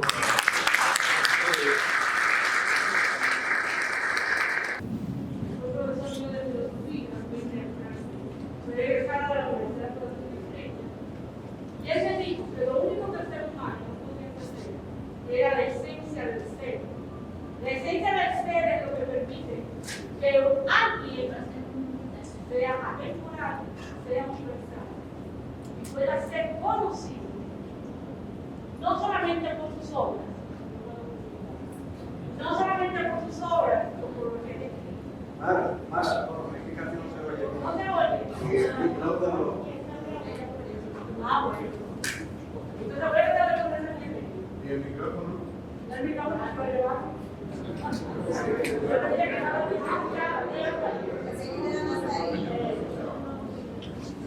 la mascarilla. Dije que yo formo parte de su opinión, porque yo soy egresada del área de filosofía y letras. Y que tuve un profesor que marcó mucho, sobre todo, mi parte de investigación. Yo me llamo Mara Miller. Y él me dejó algo muy importante entre todo lo que era por todo, a mí y a mis compañeros. Y era que el ser humano era universal y atemporal cuando se conocía la esencia de su ser. Y la esencia del ser es el que proyecta. Títulos de obras, títulos de ensayos, títulos de poemas o títulos de intentos de unificación. Entonces mi pregunta es: yo aplaudo el trabajo de cada uno de ustedes, reconozco la labor de recopilación de datos del señor Mena, pero hay algo muy importante: no son las obras per se ni la posición que pueda tener una persona. Lo que verdaderamente vale es la persona que es. Yo creo que Salomé Ureña, en su poema a mi Pedro, dejó dicho cómo iba a ser Pedro Enrique Ureña, cómo era su personalidad y cómo él logra desarrollarse más en el aspecto de ensayista, de crítico, de periodista, pero sobre todo el del maestro. Porque el maestro es el que deja huellas. Y yo aprendí, en el lugar que a mí me enseñaron, a que esas huellas no morían. Entonces, sí es un aporte que me gustaría que cuando se pusiera a alguien con la personalidad de don Pedro, también se tomara en cuenta que lo que él produce es por X. Y muchas gracias Ramón por haberme invitado y espero que se sigan produciendo. Le voy a hacer un aporte de la biblioteca, no lo voy a cobrar por eso. Ahí está una maquinilla que no tiene nada de indicación. Le voy a contar, yo le pregunté a doña Sonia, esa maquinilla, cuál es la historia. Esa máquina que ustedes ven ahí enrollada fue comprada por Pedro Enrique Sureña en enero del año 41 en Boston. No tenía una maquinilla para escribir, y esa maquinilla, en esa maquinilla se escribió la corriente literaria de la América hispánica, historia de la cultura de la América hispánica, todo su trabajo.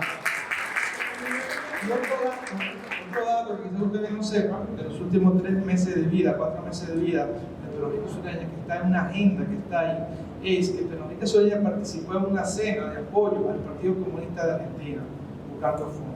Otro dato último que también está en un documento de él muy importante es la dirección, el teléfono y la ubicación de todos los grandes escritores de América Latina, para Ramón Jiménez, Borges, todo, que es un gran aporte para los historiadores. Es decir, que estamos frente a 3 cositas muy minúsculas, insignificantes tal vez a la vista, pero que requerirían una museografía, un tipo de espacio donde la gente venga y se encuentre con el personaje.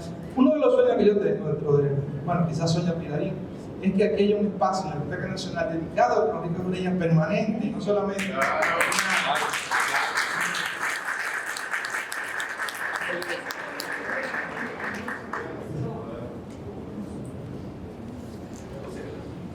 Señoras y señores, con el aplauso de todos ustedes, agradecemos a nuestros panelistas y a todos ustedes que han participado con sus preguntas y comentarios. Como ya hemos anunciado parcialmente, vamos a ceder la palabra ahora a la vicerrectora de Extensión de la Universidad UNCU. Recibamos con un fuerte aplauso a la señora Gemini.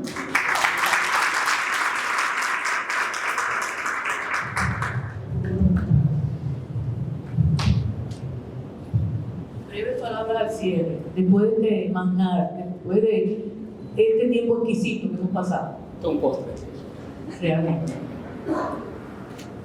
Queremos saludar de manera especial al director de la biblioteca por esta oportunidad que ha dado la universidad de nuevo crecer esta hermandad entre las 2 entidades.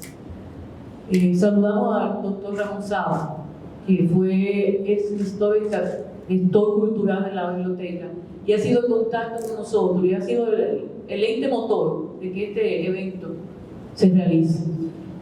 Junto con él está la ingeniera Dolly Martínez, que también de parte nuestra ha estado pensando y organizando este evento. En nombre del señor rector de la Universidad Nacional Pedro Enrique Sureña, arquitecto Miguel Fiallo Calderón, quien por motivos ajenos a su voluntad no ha podido estar hoy con nosotros, quisiera dirigirme a ustedes un momento bien breve en este inicio, como decía anteriormente, de esta relación amistosa y de hermandad entre 2 instituciones. En el inicio de esta relación hemos querido partir en un panel sobre la diversidad de pensamiento de Pedro Enrique Sureña. Como hemos visto, cada día más profundidad en lo que estudiamos en Pedro Enrique Sureña. Podemos tener no un panel, podríamos tener un panel mensual, porque hay mucho que hablar, mucho que estudiar sobre Pedro Enrique Sureña, y poder dejar un legado en esta juventud nuestra que tanto necesita. En las intervenciones de cada uno de los panelistas hemos visto cómo el inconfundible magisterio de la presencia de don Pedro, expresión por la que era calificado, se muestra. Quisiera resaltar que este esfuerzo en conjunto llevado a cabo en el día de hoy no es más que un encuentro en torno al pensamiento de nuestro gran humanista, que lleva, además del deleite espiritual y el deleite de reflexión sobre una mejor sociedad con la enseñanza de don Pedro, también lleva un gran, diríamos,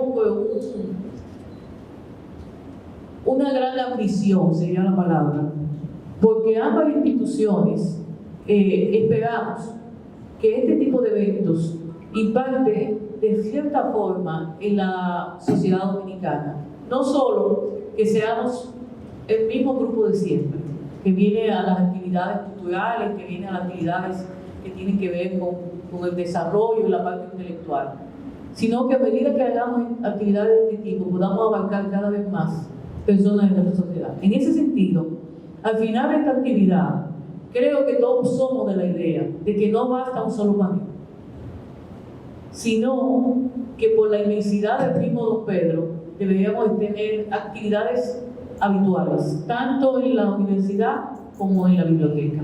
Y ya en eso estamos en contacto con Ramón Saba, que estamos ya haciendo todo un plan con el director, que amablemente nos ha abierto las puertas de su oficina y de la biblioteca, para que siempre podamos resaltar el nombre de Pedro Enrique Ureña.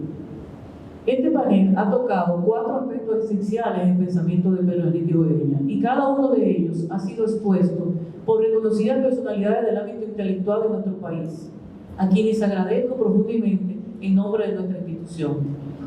En tanto que ellos son un ejemplo del bien hacer en nuestra comunidad y han presentado enfoques que deberíamos seguir profundizando. Sirva pues de inspiración cada una de las bondades presentadas que iluminan y engrandecen la figura del insigne maestro, de forma tal que permita convertirnos en referentes de esta disciplina. La seriedad en el estudio, la rectitud en el juicio, el respeto, la cortesía, la justicia, la nobleza, la creatividad, aprendiendo todos a encontrar la grandeza de las cosas sencillas y de la cotidianidad. Les invito a que al concluir este encuentro llevemos de las manos el compromiso de ser ejemplo de todo aquel que esté a nuestro alrededor. Les invito a estar realmente presentes en su día a día y que allí donde estemos luchemos por eso inconfundible magisterio del bien hacer. Les invito a que continúen recordando la vida y el pensamiento de ese ilustre dominicano que fue Pedro Enrique Ureña, humanista, filólogo, crítico literario, lingüista, poeta, ensayista y profesor de varias universidades. Muchas gracias por habernos acompañado esta mañana.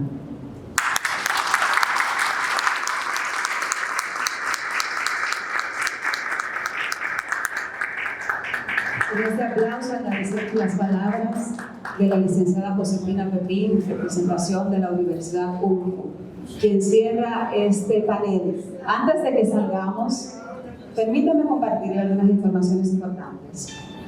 Como hemos notado que este panel ha despertado un gran interés por el público para participar y exponer ideas y preguntar, pero que de acuerdo a los parámetros del tiempo que programamos no lo hemos podido hacer, ahora vamos a salir y usted podrá acercarse a la panelista que le quiera preguntar, de llevar su pregunta y estamos seguros que se lo va a responder. En caso de que usted esté a través de los medios digitales, no va a tener esa oportunidad, pero esta grabación estará colgada de manera permanente tanto en el Facebook de las dos instituciones como en el YouTube. Entonces, siéntase también en la libertad de escribir sus comentarios y su pregunta ahí, que estaremos canalizándola para que reciba las respuestas. Quiero agradecer a todos ustedes por acompañarnos, por el entusiasmo y además decirle que a nosotros nos encanta que ustedes estén aquí, por eso le vamos a hacer 2 invitaciones en este momento. Decía el director en sus palabras que el próximo lunes estaremos celebrando, o más bien haciendo el acto de entrega del Premio Biblioteca Nacional de Literatura Infantil. Va a ser el próximo lunes a las 6 de la tarde en esta casa, la Biblioteca Nacional, que tenemos el honor de contar con la distinguida Lucía Media, que es la persona que ha sido la por este premio. Todos están invitados a participar. La segunda invitación es para la próxima semana, que vamos a hacer, como todos los meses, la conferencia magistral de este mes, y les anuncio que está a cargo de Iván Ernesto Gatón y que trae el tema las implicaciones geopolíticas en la tecnología 5G. Va a ser el próximo miércoles 25 a las 11 de la mañana. Finalmente, tercera invitación. Finalmente, los invito a disfrutar de un brindis en el vestíbulo. Gracias por acompañarnos y por ser parte de esta gran familia, la Biblioteca Nacional.